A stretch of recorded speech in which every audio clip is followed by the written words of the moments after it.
안녕하세요. 책 읽어주는 수영남자입니다. 오늘은 당신이 하는 일과 신앙의 관계, 하나님은 월요일에 무슨 일을 하실까? 이양코피지엄 홍병용 옹김입니다. 일단 먼저 추천사를 한번 들려드릴 건데요. 하나님과 함께 출근하는 월요일을 꿈꾼다.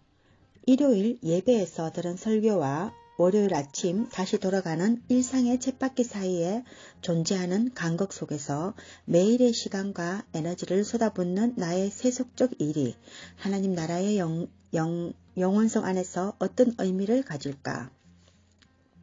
그리스도인들이 세상을 향해서 신앙을 나타내 보일 수 있는 곳으로 일터가 가장 대표적일 것이다.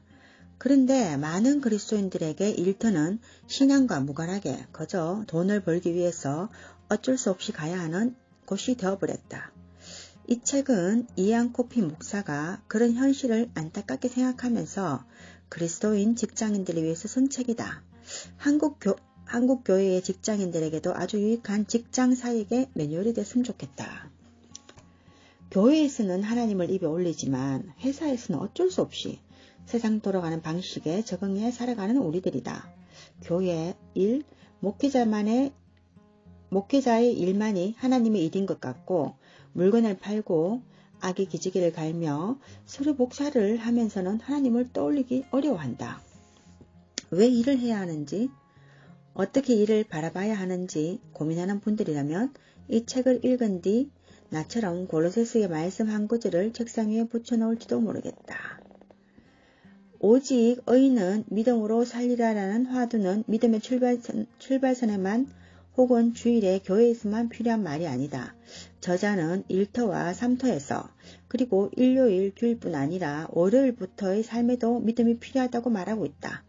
목사이면서 동시에 직장생활의 경험이 있기에 주제를 매우 참신하게 풀어나가고 있으며 어떻게 주일과 나머지 6일의 삶을 연결시킬 것인가에 대한 핵심적인 주제를 잘 다루고 있다. 월요일에는 하나님 무슨 일 하실까요? 궁금하네요. 예수님이 우리 일터에 출근하신다면 직업이 생존의 해결을 넘어 자아실현의 주요 무대가 되기를 갈망하는 현대인들에게 이를 둘러싼 수많은 고민은 누구도 피해갈 수 없는 중요한 주제다. 특히 세상 안에서 살아가지만 세상에 전적으로 속하지 않은 예수의 제자들로서 살아가고자 하는 그리스도인들에게 일과 신앙의 관계는 더욱 복잡한 고민과 갈등을 불러일으킨다. 목사도 선교사도 아닌 나의 세속적 노동이 하나님의 영원한 나라 속에서 과연 어떤 의미를 가지는 것일까? 저자인 이양코피는 이런 일상적인 동시에 보편적으로 절실한 질문을 다루면서 명쾌하고 건전한 성경적 근거와 목회 경험으로부터 길어낸 실용적 사례를 균형있게 제시한다. 또한 신앙과 일의 분리와 그로부터 파생된 일상에서의 생명력의 고갈을 고민하는 모든 그리스도인 직장인이 그 커다란 괴리감을 가로지르는 건실한 회복의 다리를 건설하게끔 실마리를 풀어나간다. 이쯤 들으면 좀 읽고 싶으신가요? 너무 잘하고 있어서 저는 이런 게 필요 없다고요. 그러면 정말 다행입니다. 하나님은 월요일에 사실 우리가 주일날은 예배 드리고 나서 아주 거룩이 완전 충만하잖아요. 그런데 집에 돌아와서 딱 얼마 지나지 않으면은 그래도 주일날은 좀 가죠. 가는데 월요일날 아침에 탁 이제 월요병에 딱 도지면서 아무것도 하기 싫죠. 그리고 빨리 뭔가 로또가 당첨이 되어서 직장을 탁 그만두고 새로운 나가 진짜 꿈꾸는 일을 하고 싶다. 이런 생각하죠. 저 같으면 유튜브를 한다던가 안 그러면 진짜 오랫동안 하고 싶었던 베스트셀러 작가가 된다던가. 물론 제가 책을 하늘나라 연애편지라는 저의 첫 책을 내긴 냈지만 지금 보면은 너무 부족한 게 많은 것 같아요. 그래서 왜 사람들이 세상에 쉽게 자기 책을 내지 않는지 이래서 그렇구나. 그 당시에는 이것이 전부인 것 같고 내가 생각해도 너무 잘 썼다 이렇게 생각했는데 1년, 2년, 3년, 4년 쫙 지나고 나면은 어떻게 이런 책을 썼을까? 이걸 어떻게 책으로 내놨을까? 내가 생각해도 진짜 너무한다. 이러니까 책이 안 팔리지. 이런 생각을 막 하면서 그래도 일단 도전한다는 건 좋은 일이니까 그죠? 하늘나라 연애편지 제목은 너무 좋지 않나요? 저는 사실 날마다 하나님과 연애하는 그런 삶을 꿈꿨는데요. 지금은 이제 하나님과 지금 벌써 안 지가 54년인가요? 태어나면서부터 이제 하나님을 알았으니까 저는 모태신앙이니까요. 54년인데 사랑도 그렇잖아요. 사랑도 처음에 이제 딱 만났을 때 이제 불 붙었다가 뭐 한 3개월 지나고 3년 4년 지나고 갈수록 이게 무뎌진다 하나? 너무 사랑하기 때문에 이제 그냥 가족 같은 그게 좋은 건가요? 그러니까 하나님과 나와는 뗄래야 뗄 수 없다. 그리고 내가 어떤 잘못을 하더라도 하나님은 날 용서해 줄 것이다. 너무 큰 믿음인가요? 그런 믿음이 있으니까 또 내가 아무리 실수해도 하나님은 나를 영원히 기다려 줄 것이다. 왜냐?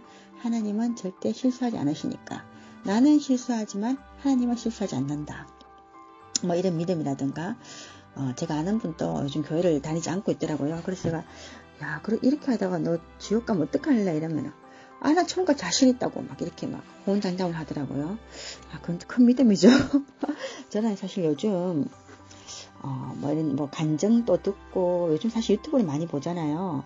유튜브에 뭐 천국 지옥 간증이라든가 시드로스의 간정 이런 걸 보면서 내가 천국을 가야 되겠다는 생각보다 내가 절대 지옥은 가면 안 되겠다 이런 생각이 많이 들더라고요. 그래서 어떤 일을 함에 있어서 내가 이 일을 하면은 아마 지옥에 가지 않을까 이러면 더 이상 이제 그런 일을 못 하겠는 거예요. 그리고 나 정말 천국 가야 되겠다. 예를 들어서 잠깐 뜨거운 것을 만지다가 탁 데웠잖아요. 그러면서 뜨거워 뜨거워 하면서 큰일 날 뻔했다 하면서 아이고 죽겠다 이러면서 딱 돌아서서 내가 만약에 정말 그 지옥의 불에 들어가 있으면은 과연 0.00001초를 견딜 수 있을까? 지옥불은 이런 불이 아니잖아요. 지구 중심에 있다는 그 지옥. 여러분은 믿나요? 믿고 안 믿고는 자유죠, 사실. 어차피 우리가 죽으면 알겠죠. 확률은 50%입니다. 50%면 상당히 엄청 큰 거죠, 사실은. 저는 있다고 생각하기 때문에 조금 더 착하게 살 노력하죠. 근데 물론 우리가 착하게 산다고 천국 가는 건 아니에요. 근데 그 착하게 산다는 그 기준도 본인이 자기 자신의 어떤 도덕적 잣대를 되기 때문에 남들이 봤을 때는 내가 아무리 착하게 산다 생각해도 딴 사람들이 봤을 때는 제가 뭐 절로 하면서 교회 다니는 사람이 저 정도밖에 안 된다 이런 생각 할 수 있거든요. 그래서 이 사람마다 양심의 크기가 틀리잖아요. 그래서 저는 내 양심이 좀 더 컸으면 좋겠는데 갈수록 작아지는 것 같아요. 그리고 어디 가는 일은 괜찮아 남들 다 그렇게 하는데 뭐 이렇게 생각하는데 하나님은 월요일에 무슨 일 하실까 참 궁금합니다. 수경낭자와 함께 탐구해 볼까요? 네, 감사합니다. 오늘 여기까지입니다. 소동이 너무 길었나요?